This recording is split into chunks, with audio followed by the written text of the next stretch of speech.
오늘은 펜션 창업을 고려하고 계신 분들을 위해 꼭 알아야 할 5가지에 대해 이야기해 보겠습니다. 저는 현재 3년째 펜션을 운영하고 있으며 그동안 많은 일들을 겪어봤습니다. 많은 사람들이 펜션을 단순히 건물을 하루 빌려주는 숙박업으로 생각을 하지만 실상은 서비스업에 가깝다는 점을 먼저 알려드리고 싶습니다.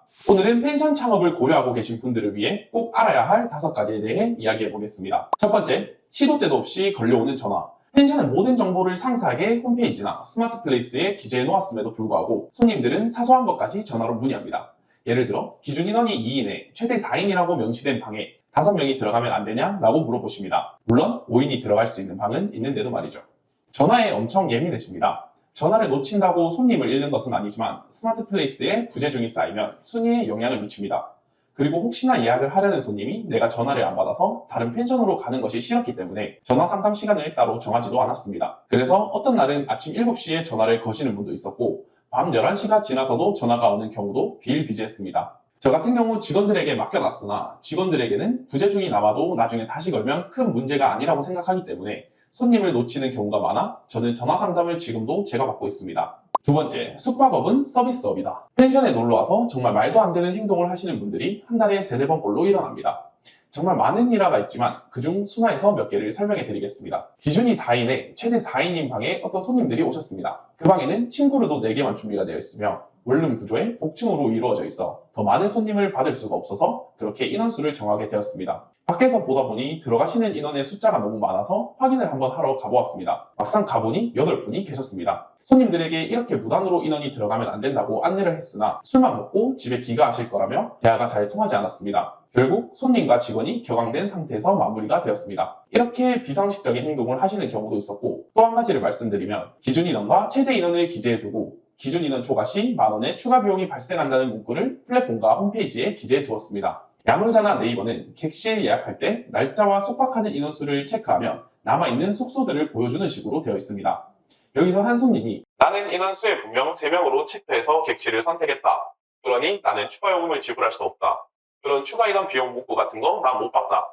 라고 말씀을 하셨습니다. 그래서 제가 직접 손님이 예약하신 플랫폼으로 들어가 예약 단계까지 거치며 손님 예약 내역을 틀어서 2인으로 체크되어 예약되어 있다고 말씀드렸습니다. 여기서 그냥 비용을 빼드릴까도 생각을 했지만 추가 비용은 우리 쪽에서 빼주고 좋은 소리를 못 듣고 손님은 당연하게 생각하실 것 같아서 그럼 추가 이불을 제공해드리지 못한다고 말씀드렸습니다. 그제서야 혼잣말로 투덜대시면서 추가 요금을 결제해 주셨습니다. 이렇듯 상상했던 펜션 생활과 다를 수 있다는 점을 꼭 인지하시고 시작하셔야 롱런하실 수 있습니다. 세 번째, 개인 시간의 부재입니다. 펜션을 직원과 함께 운영할 수 없다면 시간이 많이 부족하실 겁니다. 첫 번째로 앞서 말했던 상담 전화가 정말 밥을 먹는 시간, 일하는 시간, 체크인하는 시간 할 것 없이 계속 옵니다. 자는 시간에도 전화가 계속 옵니다. 그리고 평일에 예약이 적게 들어와도 자리를 비울 수가 없습니다. 사전에 확실하게 체크를 한다고 하더라도 손님이 묵으면서 요청하는 사항이나 변수가 일어날 수 있기 때문에 손님이 체크인한 후로도 자리를 비우기가 힘듭니다. 일상생활을 하면서 냉장고나 에어컨이 고장나는 일은 흔히 찾아볼 수가 없는 일입니다. 하지만 펜션을 하다 보면 어떻게 냉장고가 갑자기 안 되는지, 에어컨이 안 되는지 이해할 수 없는 일들이 간혹 일어납니다. 하지만 시간대가 밤에 일어난다면 더 최악입니다.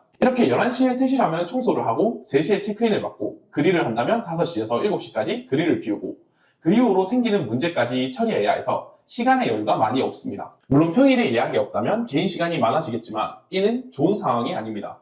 네 번째, 새로운 펜션은 계속해서 생겨난다는 것입니다. 지금 정말 많은 돈을 투자해서 정말 이쁘고 럭셔리하게 지어도 시간이 지나면 더 이쁘고 럭셔리한 펜션은 또 생겨납니다. 신축을 찾는 손님들에게 초반 3에서 5년 동안 인기가 많다고 해서 그 인기가 영원히 가는 것은 아닙니다. 따라서 펜션을 창업하려면 사장님 펜션만의 독특한 아이템을 확실하게 준비하셔서 창업을 하셔야 합니다. 다섯 번째, 펜션도 마케팅이 90%이다. 지금도 신축에 정말 이쁘게 펜션을 지었지만 주말에 만실이 되지 않는 펜션도 있습니다. 반면에 신축 펜션보다 이쁘지 않고 오래된 펜션이 예약이 더 좋은 경우도 있습니다. 이게 바로 마케팅의 차이입니다. 쉽게 생각하시면 손님들 눈에 보여야 예약이 이루어집니다. 예전처럼 길가에 펜션을 지어놓고 지나가다 사람들이 관심을 가지고 예약을 하는 시대는 지나가고 있습니다. 다들 집에서 편하게 지역 플러스 펜션을 검색해보고 나오는 펜션들 중에 예약을 하고 있습니다. 이때 중요한 것이 스마트 플레이스인데 순위를 올리는 것도 처음 펜션을 하시는 분들이라면 쉽지는 않을 것입니다. 어려운 부분에서 저 도정이 도와드리겠습니다. 앞으로 제가 올리는 영상들을 꾸준히 지켜봐주세요. 또한 가평, 경주, 여수처럼 펜션이 밀집되어 있는 지역에서는 더더욱 어렵고 마케팅에 투자해야 하는 비용 또한 올라갑니다. 관광지에 펜션을 지으면 장사가 잘 되겠지라는 안일한 생각이 아닌 창업을 하기 전에 어떤 아이템을 어떻게 마케팅하겠다는 전략이 필요하다는 말입니다. 이렇게 5가지를 말씀드렸는데요. 너무 부정적인 부분을 말씀드린 이유는 펜션이 정말 로망만 가지고 뛰어들기에는 많은 투자와 많은 시간이 필요하기 때문입니다. 그래서 그저 꿈만 가지고 펜션을 창업하는 것이 아닌 전략과 많은 시간을 가지고 펜션을 해보시는 것을 추천드립니다. 오늘의 영상이 도움되셨다면 구독과 좋아요 부탁드립니다.